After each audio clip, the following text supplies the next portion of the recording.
an integral part of the women's movement of India. And many of us grew up on the stories she told when she founded Kali for Women, and she documented women's histories and women narratives. So we are truly grateful to her, and I just wanted to complete the circle. And what Gloria spoke about when she spoke was a deep, deep friendship which exists between Gloria and me, and so many people sitting in the audience today who, and this friendship comes from a commitment to a movement. And that movement is moving, as you can see, in India and globally. The movement may be 40 years old, but all the men who put the play on the stage today, all the women who are sitting here, all the young girls who came to us in Jaipur and who said, you know, we are now feminists after listening to you and we are going to study women's studies. So new feminists are being born, men and women. People are marching on the streets after the 16 December rape, and it's a tribute to the women's movement and the thinking that Gloria started, Ritu documented, and here I am. So, you know, movements move in circles, and I just wanted to mention that before answering Ritu's question on prostitution and sex trafficking, that how did Gloria and I connect on that issue? Gloria was coming to India for actually speaking at an event that Ritu was doing. And she emailed me through a mutual friend. She'd heard about my work with women in prostitution and how I was trying to organize women inside red light areas and slums in small groups so that they could campaign for their rights, rights for themselves and their children. And Gloria heard about it, and she emailed me, and in a very gentle and humble way said, this is, I'm talking about not long ago, but it's such an intense relationship that I feel it was centuries ago. She emailed me in February 2007 and said that, can I meet you? Would you have time to meet me and take me to your work? And I said, you know, Gloria Steinem is emailing me to find out if I have time for her. And when she came to Delhi, I put her in an auto rickshaw with another friend, Tinku, who's in the audience somewhere. And we took her to a slum in Delhi. And I was really worried because the group that we had organized there was like 20 or 25 women. And it was raining, it was drizzling. We had a very small room inside the slum. So we thought we would meet in the street outside. The street had vendors, screaming children, dogs, everything. It was just a little narrow lane in an ordinary slum. And I thought, you know, it's going to be English, you know, how are the women going to connect? Will they run away and Gloria will have no one to talk to? So how do I show her that I'm organizing from this grassroots up and, you know, making sure the women have a voice in the change they want to make? And then I saw that Gloria actually spoke to the woman by sharing her own story. She spoke about her abortion and how she kept it a secret for a long time and why she kept it a secret. And that immediately made a connection to the women. And she told the women that day that, you know, we are sisters across the world and we have to support each other. And the first support that we can give to each other is to share our truth, honor each other with the truth, and that is why I'm telling you my story. The women did not go away, they connected with her, and then from the personal to the political, we went on from the grassroots poverty that the women experienced, the sexual violence that they experienced, to all the structures of patriarchy and class and caste which oppressed them. And the women asked questions about these connections. Later in life, what happened was that I began to try telling my own story about violence that I'd faced as a journalist from people from the religious right and while covering stories. And I realized that when I spoke about my own story, I connected with the women and it was much better at organizing. And that's when I learned from Gloria an organizing tip as a feminist, which I want to share with other young feminists in the room, that Gloria told me that whatever you do, do as if it matters. Because in that moment, you don't know whether it's going to be big or small, only time will tell. And now, you know, so many years later, I can tell you that the work has had an impact. Women are organizing. This year, women from Calcutta's red light area who we'd organized for so many years, who did not want to speak about their shame and guilt when we started talking to them, actually sent their taped testimonies to parliamentarians when they were debating the change in the anti-rape law this time. And they were able to get Section 370 passed, which criminalizes the whole process of trafficking. And every MP we met, we would play this tape. And the women in that tape said that we don't want to be called sex workers. We want choices other than prostitution in our lives. At best, it is a survival strategy. And we want those who rape us to be punished, because prostitution is, after all, commercial rape. So we listened to the women. And that was the most important organizing strategy also for us, was to go to the women and listen to them. And that's how we responded and built our movement. And that was what Gloria and I connected on: the listening, the grassroots work, doing everything as if it mattered, starting from the top. I think this "as if something matters" is a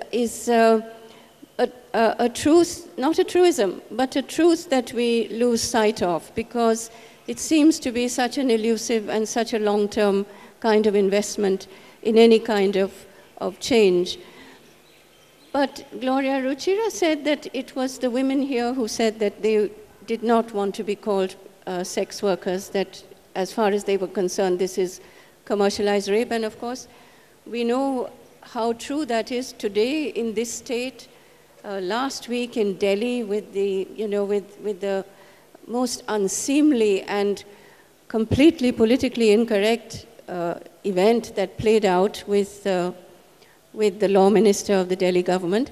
But I just wanted to ask you whether this has been an issue of debate in the US. Yes, it definitely is an issue of debate, and I started out in a place where a lot of us did, I think, which is either criminalization or legalization, before I discovered there's a third way, and that way is based on experience, the experience of the institution itself. For instance, I would have supported legalization in the earlier days of the movement, because I saw the ways in which women were put in jail, prostituted women were jailed, and everything we know. And then in our state of Nevada, there is one county in which prostitution is legal.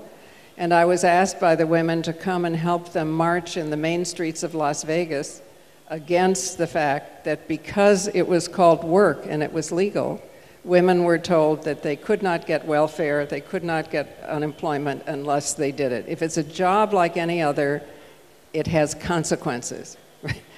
Words have consequences.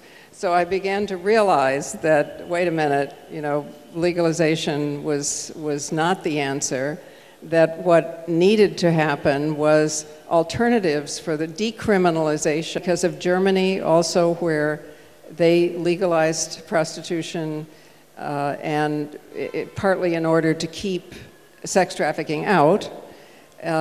And the result was that anybody under 50, a woman under 50 who didn't do this hospitality work, also risked losing unemployment benefits. I mean, Holland is also sorry now that they legalized.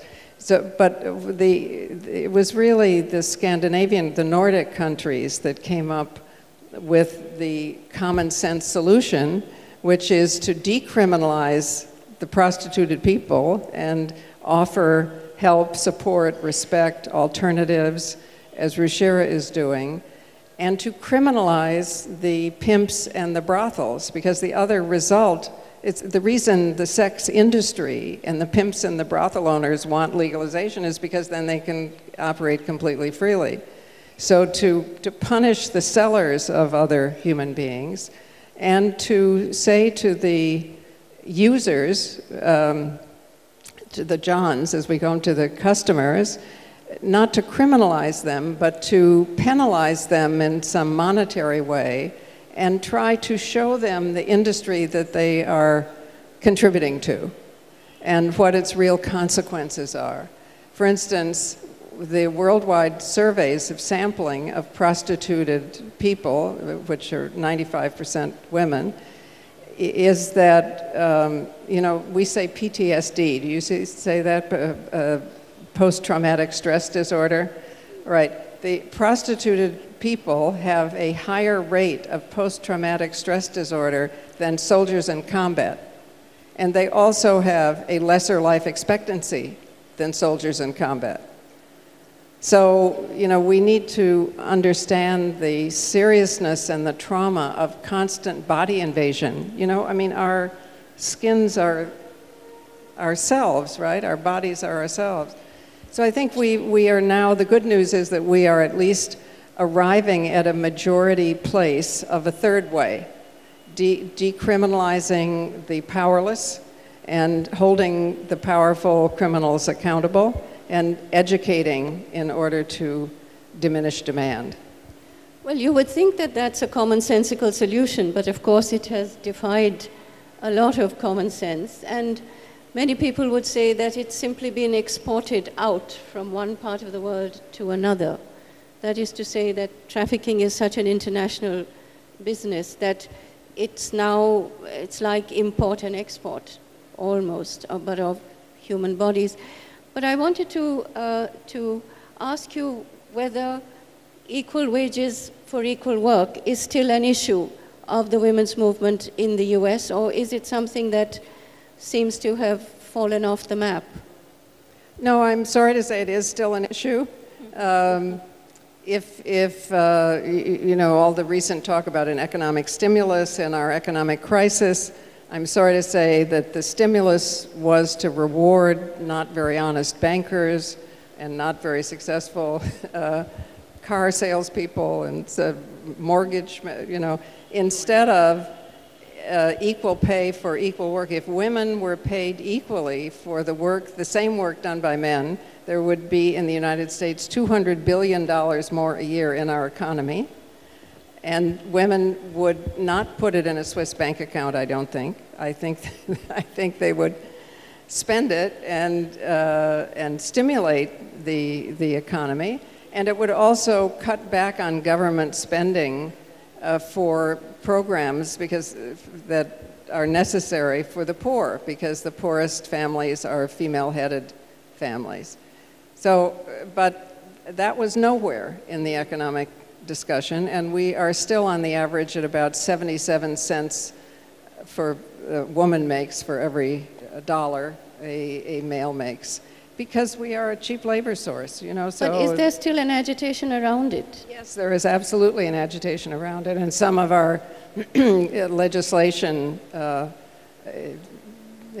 which has to do with the ability to sue for equal pay, the Lilly Ledbetter Act, it's called, has been exactly on this point.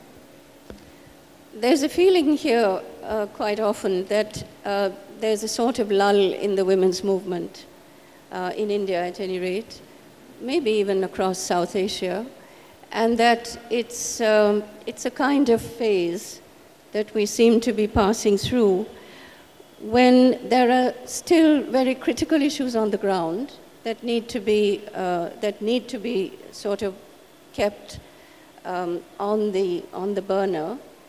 But there's also a sort of a generational change, and that younger women are perhaps not nearly as, I should say it, I suppose, up front, not nearly as politically engaged with the politics of the movement as a generation earlier. Do you have any kind of a...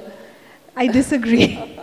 I think the women's movement is really strong in India now, never been as strong before, because now it's on the streets, it's not just in the books, and that is fantastic for us, because we are on the streets, we are holding rallies, we are speaking specifically about what happens to us, we are blunt, we are open, and we are changing the laws. So that link between the grassroots and the top has happened in the women's movement. It's moved out of campuses, and students are supporting us, and there are huge women's movements in India. We met with the Seva people, 1.9 million members Seva has, and these are people who are selling vegetables, who are tobacco farmers, farm workers, and they've organized it. It's probably the largest union in the world. 1.9 million women. Apne Aap has 15,000 members across India, and these are women in prostitution who find it so hard to organize. And again, as I travel through India, I keep meeting people who are organizing and forming movements. Some are visible, some are not. And right now, the women's movement is so visible. They are on street corners, holding plays, speaking up in television, talking about every single thing which happens to their bodies and what they want. In fact, the slogan of this movement is also so fantastic. It's called Bekhauf Azadi, which is freedom without fear. And the freedom not to be just mothers and daughters and sisters, but the freedom to go out at midnight and even buy cigarettes if we want to. So we've just taken the movement another step forward, and it's just different, but it's bigger, it's active, it's alive. Do you think, I'm going to be provocative now, do you think that patriarchy has been replaced by masculinity? I think masculinity enforces patriarchy. Right, you know, so the idea of gender, which was an invention that accounts for way less than 5% of human history, is in the service of maintaining patriarchy and also in the service of things we take for granted. For instance, our human beings are violent in self-defense. I mean, that's, you know, that's the moment when we say, all right, otherwise, normally, we're not violent. Yet the state had to convince men to go to war, which had nothing to do with their self-defense, nothing. Had no interest, self-interest involved. It was totally for some leader who might even be against them, all right? How were they going to do this? By creating masculinity, by convincing them that unless they went to war, unless they killed, unless they were in battle, they were not properly masculine. I mean, that's deep, right? And it shows again how everything is connected to everything else. I mean, in real life, there is no gender. There is no race. We all came, as we now know, from DNA from someplace in southern Africa, probably. We Tanzania. Pardon? Tanzania, the Ngorongoro Plateau. Okay. So, you know, we just went to different places on the globe, and if we went to a place that had less sun, we lost our melanin, so we got more vitamin D. And I mean, excuse me, you know, there's more difference between each individual unique person, who each of us is a combination of heredity and environment over millions of years uniquely in us that could never happen again.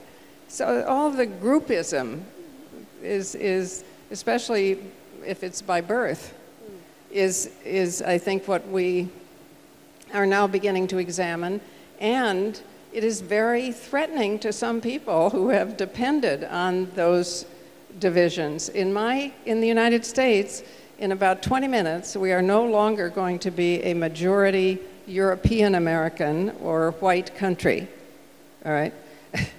Some people are it seems to me great, you know, because then now we're going to understand the world better. We're going to look more like the world. But no, they are completely in a panic about this. So the same groups that are against abortion, as you see in the press, they're trying to criminalize abortion, are the same groups that are against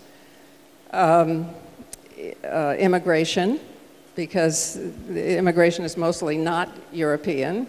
They're very out there saying white women are not having enough children, the white race is committing suicide. I mean, you know, they don't represent anything like a majority, but they are in backlash. And they could win. I mean, it depends what the rest of us do.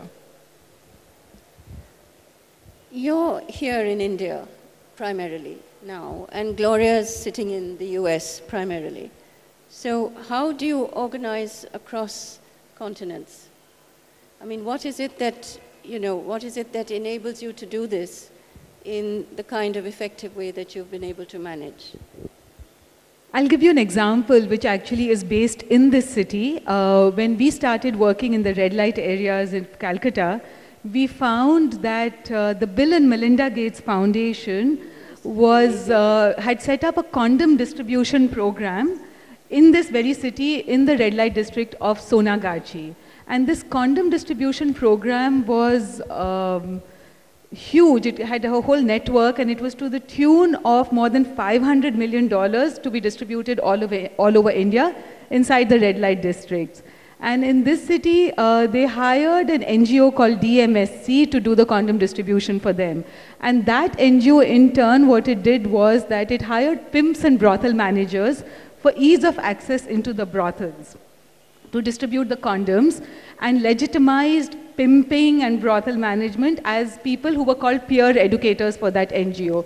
So when an organization like Apne Aap would go to the police to complain that such and such brothel like Neel Kamal or another brothel is holding a 19-year-old woman hostage, is controlling her body, is selling her for rape again and again, she wants to get out, we would be told, but this is jealousy between the NGOs, because that NGO, that person that you're complaining against is the peer educator of such and such NGO. So when I found out about that, I realized that this woman and this girl can never be saved. She can never save herself or save her sisters, because she will always be at the mercy of these pimps and brothel managers who are being funded by the Bill and Melinda Gates Foundation. There were huge amounts of money at stake. Everyone was hired as a consultant. The term sex worker was introduced at that time to say the women want only condoms and nothing else in their lives. You know, if they get a condom and they're free from AIDS, everything else will be taken care of. And the girls and the women were telling us they wanted jobs, they wanted food, they wanted education for their children, they wanted housing. They didn't even want to be there. So they talked about prostitution as absence of choice and not a choice. And I thought about it. I went to my own government, to the National AIDS Control Organization, to try and change things. I found that the National AIDS Control Organization was funded by the Bill and Melinda Gates Foundation. Their entire program was designed by McKinsey, which too was funded by the Bill and Melinda Gates Foundation. So I was getting nowhere, and I was told by the head of the National AIDS Control Organization at that time that, Ruchira, if we close down the brothels, where will we